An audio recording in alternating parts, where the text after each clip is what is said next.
Longtime NBA great Dikembe Mutombo recently passed away due to brain cancer at the age of 58 after undergoing treatment in Atlanta for brain tumor in 2022. In his passing, he was surrounded by his beloved family, and I wish them deep condolences. I am here to make a video in his honor, and specifically, this video will be about him leading the Denver Nuggets to a huge upset over the Seattle Supersonics in the 1993-1994 season. But before I start, I just want to say rest in peace, Mount Mutombo, and here are some of his touching words during his Hall of Fame induction speech in 2015. It's because of the game that I was able to build a hospital in the Democratic Republic of Congo, which is now served more than 140,000 people.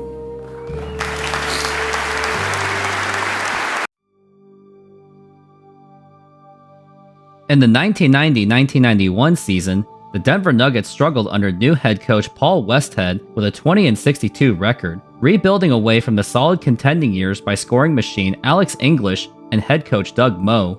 Despite the down season, the Denver Nuggets drafted Georgetown defensive standout Dikembe Mutombo with the 4th overall pick. In the 1991-1992 season, Dikembe Mutombo showed promise for the future of the Nuggets, as he performed to be a force with 12.3 rebounds per game and 3 blocks per game, earning him a spot in the 1992 All-Star Game and the NBA All-Rookie Team.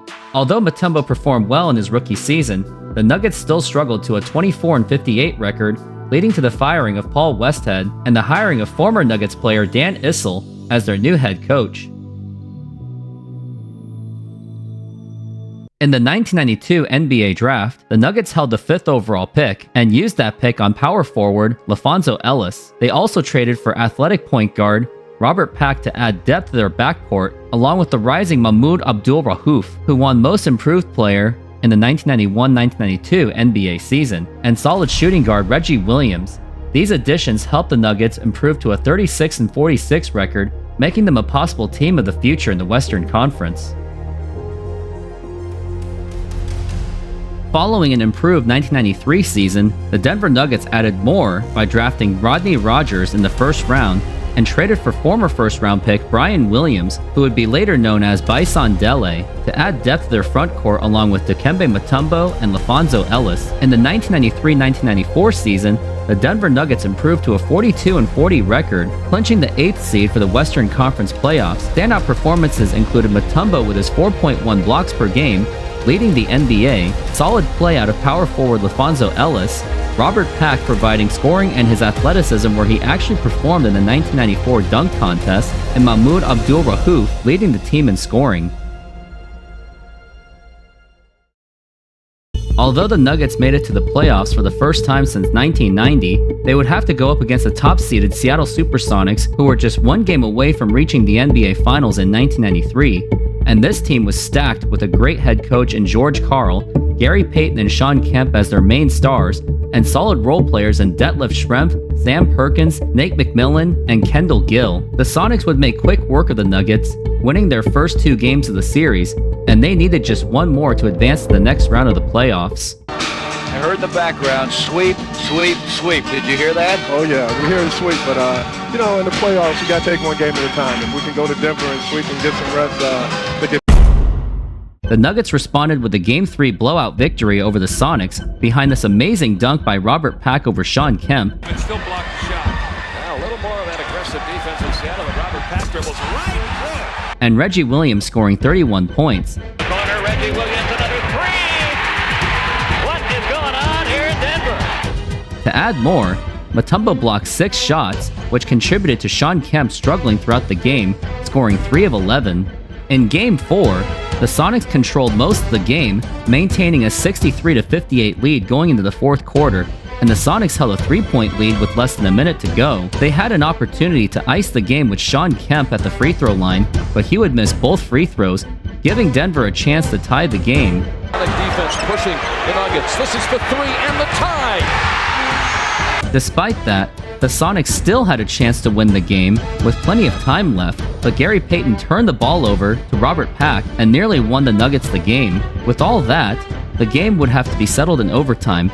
In overtime, the Nuggets would dominate the Sonics 12-3, securing a victory and a series tie, going into Seattle for a decisive Game 5. Ellis buries the ball.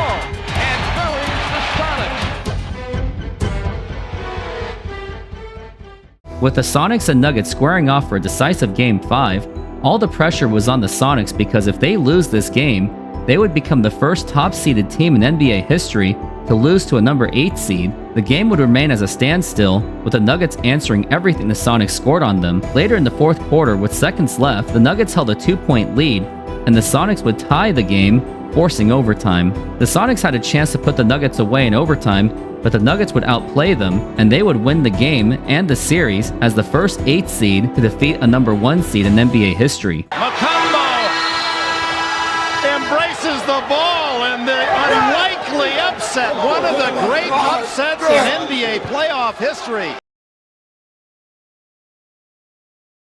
As a Sonics fan, although this was a painful memory, as they had a great opportunity to win a championship with Michael Jordan, who recently retired to play baseball, this was a very respectable performance by the Denver Nuggets led by Dikembe Mutombo, who performed well in the playoffs with 6.2 blocks per game, totaling 31 blocks in just 5 games. Although the Nuggets would fall to the Utah Jazz in a grinding 7 games, where the Nuggets actually fought back from a 3-0 deficit but would fall short, this run by Denver shall be considered one of the most remembered in their history, along with solid runs under Alex English in the 1980s, the years of Carmelo Anthony, and Nikola Jokic, leading the Nuggets to their first NBA championship. I made this video specifically to honor Dikembe Mutombo due to his recent passing, as he was one of the greatest defensive players in NBA history.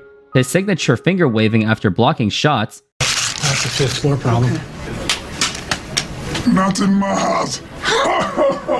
and his great humanitarian works around the globe. Rest in peace, Mount Mutombo.